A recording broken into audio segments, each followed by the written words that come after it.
ಪ್ರಶ್ನೆ, draw a triangle ABC with sides BC is equal to 6 centimeters, AB is equal to 5 centimeters and angle ABC is equal to 60 degrees.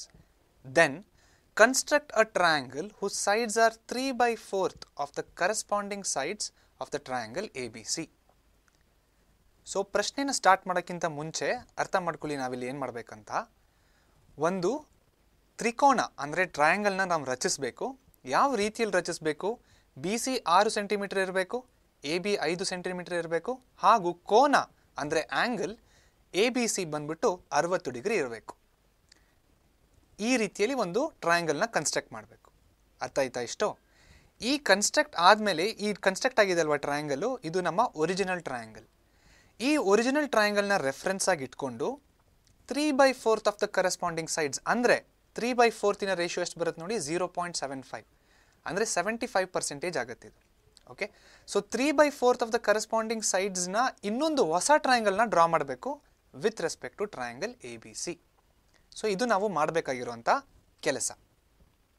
So ಮೊದಲನೇದಾಗಿ ನಾವೇನು ಮಾಡೋಣ, original ಟ್ರಯಾಂಗಲ್ನ construct ಮಾಡೋಣ. ಮೊದಲನೇ step, ಸ್ಕೇಲ್ನ ತಗೊಳ್ಳಿ, ಸ್ಕೇಲಿನ ಮೂಲಕ ಒಂದು ಲೈನ್ ಸೆಗ್ಮೆಂಟ್ನ ಎಳೀರಿ 6 ಸೆಂಟಿಮೀಟರ್. ಈ ಲೈನ್ ಸೆಗ್ಮೆಂಟ್ಗೆ BC ಅಂತ ಹೆಸರಿಸಿ. ಇವಾಗ ಪ್ರಶ್ನೆಯಲ್ಲಿ ಆ್ಯಂಗಲ್ ABC ಅಂದರೆ 60 ಡಿಗ್ರಿ ಅಂತ ಕೊಟ್ಟಿದ್ದಾರೆ. ಅಂದರೆ ಆ್ಯಂಗಲ್ B ಹತ್ರ 60 ಡಿಗ್ರಿ ಇರಬೇಕು. ಅದನ್ನ ಹೆಂಗೆ ಕನ್ಸ್ಟ್ರಕ್ಟ್ ಮಾಡೋದು? ಸ್ಟೆಪ್ 2. ಇವಾಗ ಕೋನ ABC ಅಂದರೆ ಆ್ಯಂಗಲ್ ABC 60 ಡಿಗ್ರಿ ಆಗಿರಬೇಕು. ಇದನ್ನು ಯಾವ ರೀತಿ ಕನ್ಸ್ಟ್ರಕ್ಟ್ ಮಾಡೋದು? ಕಾಂಪಸಿನ ಮೇಲೆ ಯಾವುದೇ ಒಂದು ಅಳತೆ, ಅಂದರೆ 2 ಸೆಂಟಿಮೀಟರ್ ಆಗಿರ್ಬೋದು, 3 ಸೆಂಟಿಮೀಟರ್ ಆಗಿರ್ಬೋದು, ನಿಮ್ಮಿಷ್ಟ. ಆ ಅಳತೆನ ತಗೊಂಡು ಬಿನ ಕೇಂದ್ರವಾಗಿಟ್ಟುಕೊಂಡು, ಅಂದರೆ ಬಿನ ಸೆಂಟರ್ ಆಗಿಟ್ಕೊಂಡು ಒಂದು ಆರ್ಕ್ನ ಡ್ರಾ ಮಾಡಿ. ಈ ಆರ್ಕ್ ಯಾವ ರೀತಿ ಇರಬೇಕಂದ್ರೆ BCನ ಇಂಟರ್ಸೆಕ್ಟ್ ಆಗಬೇಕು. ಈ ಆರ್ಕು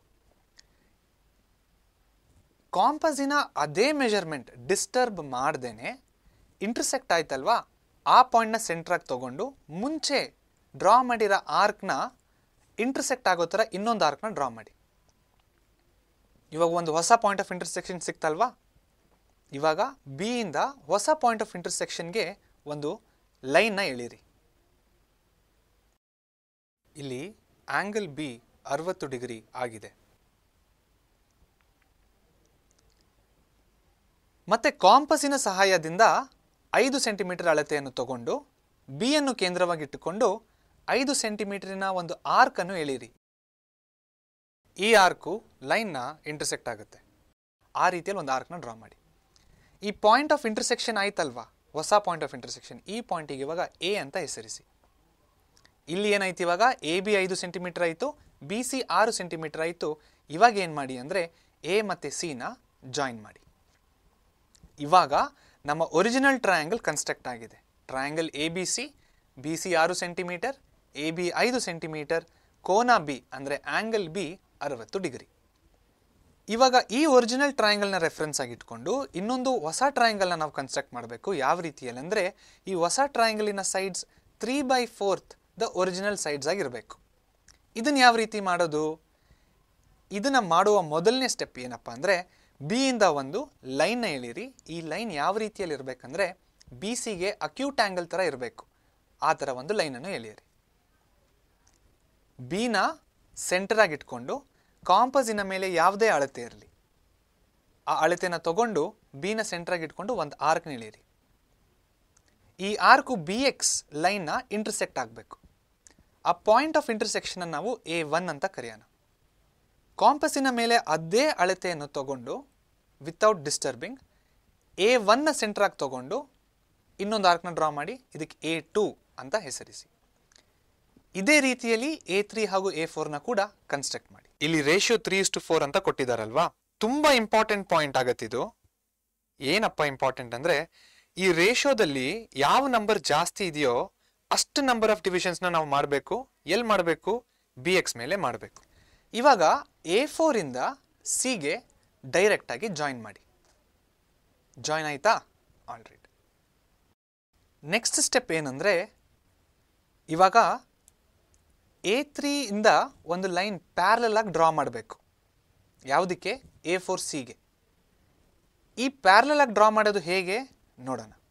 ಮೊದಲನೇದಾಗಿ ಏನು ಮಾಡಬೇಕಂದ್ರೆ ಕಾಂಪಸ್ನ ತಗೊಂಡು A4 ಮತ್ತು A3 ಆ ಉದ್ದ ಎಷ್ಟಿದೆಯೋ ಅದಕ್ಕಿಂತ ಒಂದು ಸ್ವಲ್ಪ ಕಡಿಮೆ ಅಥವಾ ಅದರ ಅರ್ಧ ಅಷ್ಟು ಉದ್ದ ತಗೊಂಡು ಏನು ಮಾಡಬೇಕು, ಒಂದು ಆರ್ಕ್ನ ಡ್ರಾ ಮಾಡಿ. ಎಲ್ಲಿ? A4ಅಲ್ಲಿ A4ನ ಸೆಂಟ್ರಾಗಿ ಇಟ್ಕೊಂಡು. ಕಾಂಪಸ್ಸಿನ ಅದೇ ಅಳತೆನ ತಗೊಂಡು ವಿತೌಟ್ ಡಿಸ್ಟರ್ಬಿಂಗ್ A3ನ ಸೆಂಟ್ರಾಗಿ ಇಟ್ಕೊಂಡು ಇನ್ನೊಂದು ಆರ್ಕ್ನ ಡ್ರಾ ಮಾಡಿ. ಇವಾಗ ಮತ್ತೆ A4ಗೆ ಬನ್ನಿ. ಈ A4 ಹತ್ರ ಒಂದು ಆರ್ಕ್ ಡ್ರಾ ಮಾಡಿದ್ವಲ್ಲ, ಅದು 2 ಪಾಯಿಂಟಿಗೆ ಇಂಟರ್ಸೆಕ್ಟ್ ಆಗುತ್ತೆ. ಕಾಂಪಸ್ಸಿನ ಒಂದು ತುದಿ ಒಂದು ಪಾಯಿಂಟಿಗಿಟ್ಟು ಇನ್ನೊಂದು ತುದಿನ ಇನ್ನೊಂದು ಪಾಯಿಂಟಿಗಿಟ್ಟು ಆರ್ಕಿನ ಲೆಂತ್ ಗೊತ್ತಾಗುತ್ತೆ. ಆ ಆರ್ಕ್ ಇವಾಗ A3 ಹತ್ರ ಇಂಟರ್ಸೆಕ್ಟ್ ಆಗ್ತಾ ಇದೆ. ಸರಿಯಾಗಿ ನೋಡ್ಕೊಳ್ಳಿ ಯಾವ ಪಾಯಿಂಟ್ ಅಂತ. A3 ಹತ್ರ ಆರ್ಕ್ ಆ್ಯಂಡ್ ಲೈನ್ ಇಂಟರ್ಸೆಕ್ಟ್ ಆಗೋ ಪಾಯಿಂಟ್ನ ಸೆಂಟ್ರಾಗಿ ತಗೊಂಡು ಆರ್ಕ್ನ ಡ್ರಾ ಮಾಡಬೇಕು. ಇವಾಗ ಏನಾಯಿತು, ಒಂದು ಹೊಸ ಪಾಯಿಂಟ್ ಆಫ್ ಇಂಟರ್ಸೆಕ್ಷನ್ ಬಂತು. ಇವಾಗ A3ಇಂದ ಈ ಪಾಯಿಂಟ್ ಆಫ್ ಇಂಟರ್ಸೆಕ್ಷನ್ ಥ್ರೂ ಒಂದು ಲೈನ್ನ ಡ್ರಾ ಮಾಡಿ. ಇದು ಎಲ್ಲಿ ಮೀಟ್ ಆಗುತ್ತೆ? BCಗೆ ಮೀಟ್ ಆಗುತ್ತೆ. ಈ ಪಾಯಿಂಟ್ ಆಫ್ ಇಂಟರ್ಸೆಕ್ಷನ್ನ C' ಅಂತ ಹೆಸರಿಸಿ. ಸೊ ಇವಾಗ ಇಲ್ಲಿ BC ಬಂದ್ಬಿಟ್ಟು ಒಂದು ಫುಲ್ ಟ್ರಯಾಂಗಲಿನ ಒಂದು ಸೈಡ್, BC' ಇದೆ ಅಲ್ವಾ, ಇದು 3/4 ದ ಮೆಷರ್ಮೆಂಟ್ ಆಫ್ BC ಆಗುತ್ತೆ. ಓಕೆ, ಸೊ ಇವಾಗ ನಾವೇನು ಮಾಡಬೇಕು, ಇನ್ನೊಂದು ಸೈಡ್ನ ಡ್ರಾ ಮಾಡಬೇಕು. ಯಾವುದು ಕರೆಸ್ಪಾಂಡಿಂಗ್ ಆಗಿರಬೇಕಿದು? AC ಕರೆಸ್ಪಾಂಡಿಂಗ್ ಆಗಿರಬೇಕು. ಇವಾಗ AC ಕರೆಸ್ಪಾಂಡಿಂಗ್ ಆಗಿರಬೇಕು ಅಂದರೆ ಏನು ಮಾಡಬೇಕು? ACಗೆ ಪ್ಯಾರಲೆಲ್ ಆಗಿ ಲೈನ್ನ ಡ್ರಾ ಮಾಡಬೇಕು.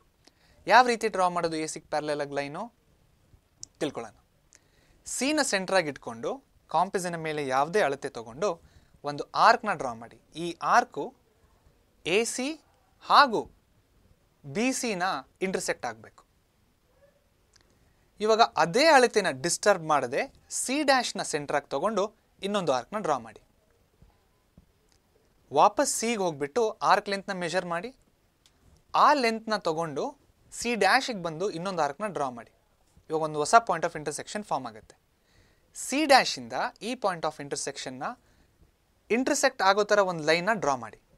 ಇವಾಗ ಈ ಲೈನ್ ಏನಾಗುತ್ತೆ, ABನ ಇಂಟರ್ಸೆಕ್ಟ್ ಆಗುತ್ತೆ. ಆ ಪಾಯಿಂಟ್ ಆಫ್ ಇಂಟರ್ಸೆಕ್ಷನ್ ನಾವು A' ಅಂತ ಕರೆಯೋಣ. ಇವಾಗ ಇಲ್ಲಿ ಒಂದು ಹೊಸ ಟ್ರಯಾಂಗಲ್ ಫಾರ್ಮ್ ಆಗ್ತಿದೆ, ನೋಡ್ತಾ ಇದ್ದೀರಲ್ವಾ? ಯಾವುದದು? A', B, C'. ಈ A', B, C' ಅಳತೆಗಳು ABCಯ ಅಳತೆಗೆ ಮೆಷರ್ ಮಾಡಿದಾಗ 3/4 ಆಗಿರುತ್ತೆ.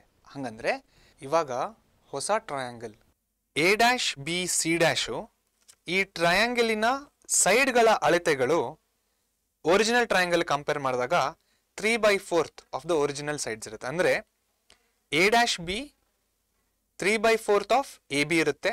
ಅದೇ ರೀತಿಯಲ್ಲಿ BC' ಬಂದ್ಬಿಟ್ಟು 3/4 ಆಫ್ BC ಮೆಷರ್ಮೆಂಟ್ ಇರುತ್ತೆ.